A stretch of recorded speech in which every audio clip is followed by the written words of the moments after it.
Bonjour et bienvenue sur les vrais panafricains, la voix des panafricains pour l'unité et la libération de l'Afrique. Ensemble, faisons avancer notre continent. Si c'est ta première fois de tomber sur cette page, nous t'invitons à t'abonner et à cliquer sur la cloche de notification pour ne rien manquer. À détruire le quotidien des Camerounais avec des scandales. Depuis donc, vous écoutez ces gens-là, vous écoutez Eto, vous écoutez Belle, vous écoutez Bia, vous écoutez Chantal Bia, vous écoutez Moi les Combi, vous écoutez Brice. Est-ce que ces gens-là vous ont amené l'eau à la maison? Personne n'a l'eau, n'est-ce pas?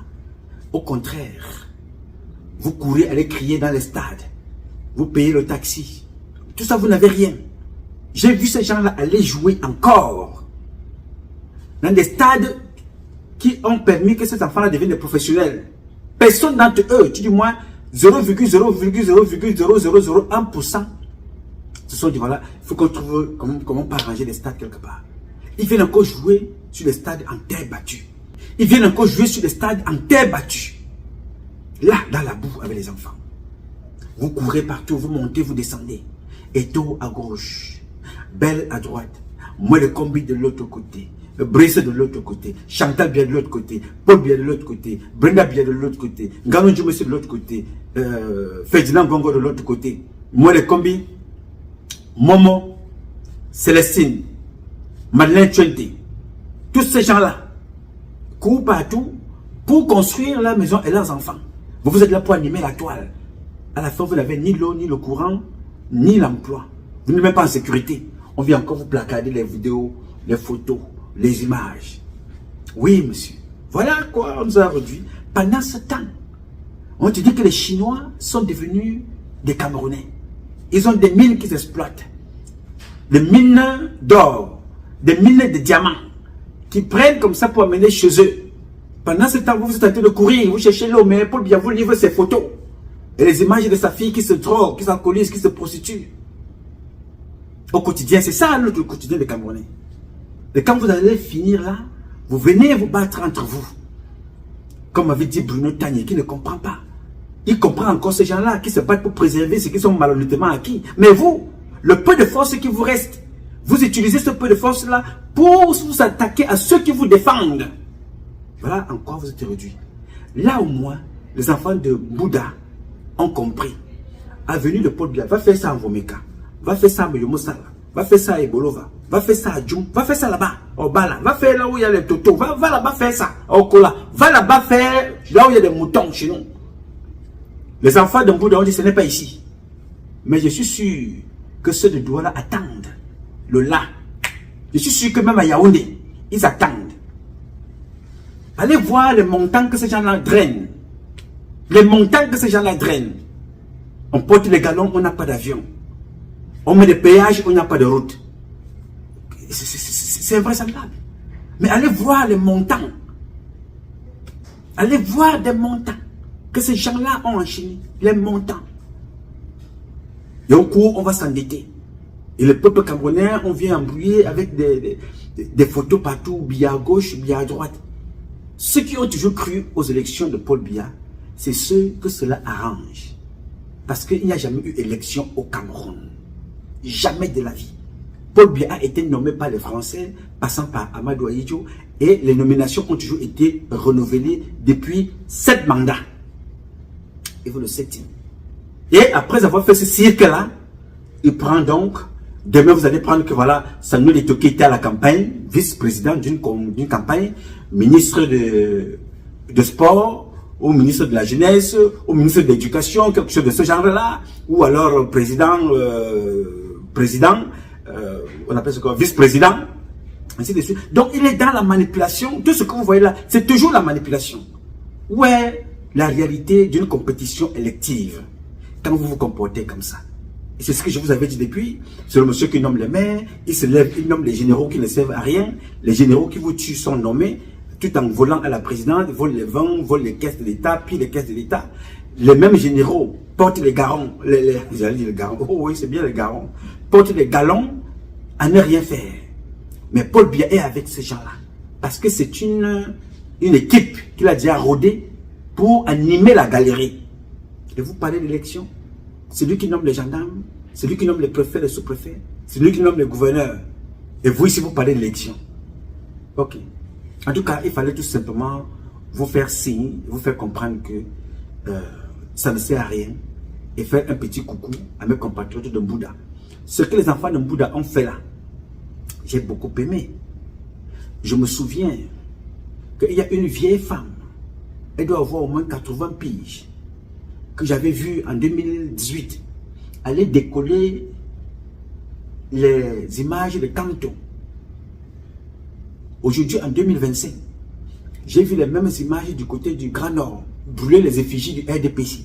Ça vous donne là, le là de ce qui va se passer. 2012, du moins cette année, jusqu'à la fin d'année, début d'année prochaine, ça va être le Djigba Djigba. Yes, on va arrêter ce cinéma-là. Il faut que ça s'arrête.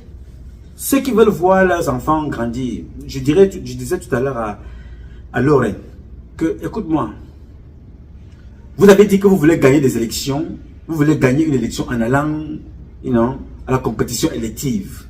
C'est ce que les opposants nous ont dit. Non, vraiment, nous allons... Oh, non, nous c'est en allant voter qu'il faut gagner.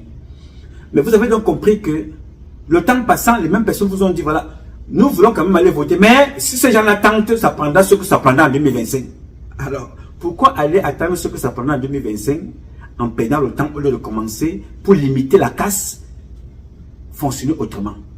Vous comprenez que la plupart de ces gens-là sont dans la roubladise et la manipulation. Ils savent très bien qu'une dictature qui a fait 50 ans au pouvoir ne parle pas comme ça.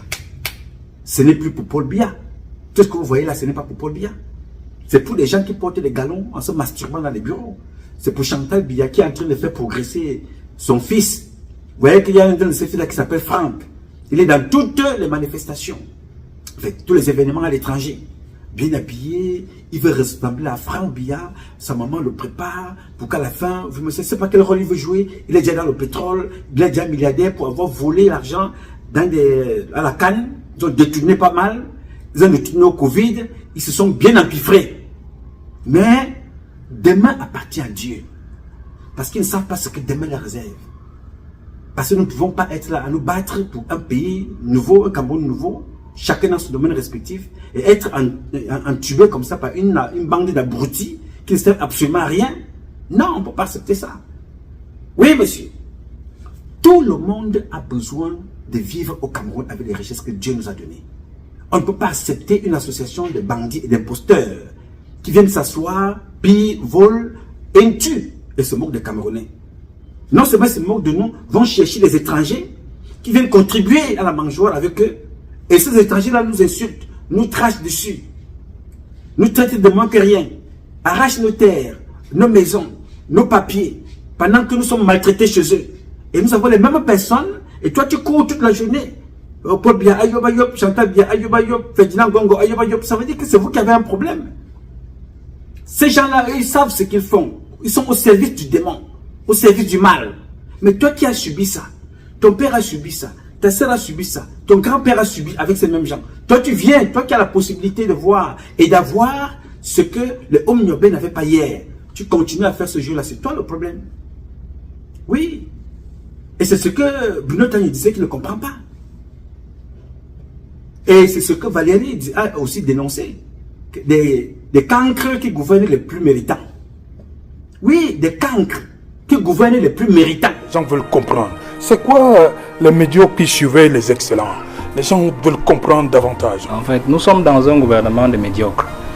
Nous sommes dans une aristocratie de médiocres et qui ont créé eux-mêmes une communauté de pêcheurs. C'est-à-dire que tous ont pris de l'argent dans les caisses de l'État et le président de la République s'est arrangé à ce que tous aient les mains sales. Si vous n'avez pas les mains sales, on ne peut pas vous nommer. C'est comme ça que ça marche. Attends, vous dites que le président s'est arrangé que tout le monde... Il s'est arrangé à ce que tous ceux qu'il nomme aient les mains sales. Si vous n'avez pas les mains sales, on ne peut pas vous nommer. C'est comme ça que la République fonctionne. En fait, le président a compris une chose. Il est seul contre tous. Comment faire pour se maintenir au pouvoir? Alors il utilise les forces de ses ennemis contre eux-mêmes. Je m'explique. Les médiocres, il les prend, il les met au-dessus des plus méritants. Et c'est les médiocres là qui sont au-dessus des plus méritants qui s'arrangent à ce que les plus méritants n'émergent jamais. Vous avez dit quoi? Je m'explique. Les médiocres, il les prend, il les met au-dessus des plus méritants. Et c'est les médiocres là qui sont au-dessus des plus méritants qui s'arrangent à ce que les plus méritants n'émergent jamais. Et du coup, le président de la République, lui, est tranquille parce qu'en fait, les médiocres font son travail au quotidien. Et s'arranger à ce qu'aucun méritant n'émerge pour régler le problème du président de la République. C'est comme ça que ça fonctionne dans cette République. Regardez seulement, vous allez voir un individu qui arrive là, il est ministre. La première chose qu'il fait, c'est qu'il commence d'abord à chercher tous les gars de son village qui sont excellents. Il les jette loin de lui. Ensuite, il cherche dans le ministère encore qui a un diplôme le plus élevé ou qui a des excellents états de service. Il les met hors de l'affaire. Il part donc chercher ses amis et il les amène près de lui. C'est comme ça que ça marche. Oui. Je vous prends un simple cas. Vous allez voir par exemple que si vous prenez au ministère des Finances, vous avez par exemple vu, si vous prenez un ministre qui arrive aux finances, laissons les finances, l'économie, les poches comme la direction des investissements, vous savez où il part le chercher, non? On part le chercher quelque part dans un petit village, un petit enseignant là. On sait qu'il ne connaît rien de l'affaire. Il n'est même pas, il n'est rien du tout. On le place là. On sait que quand on lui demande...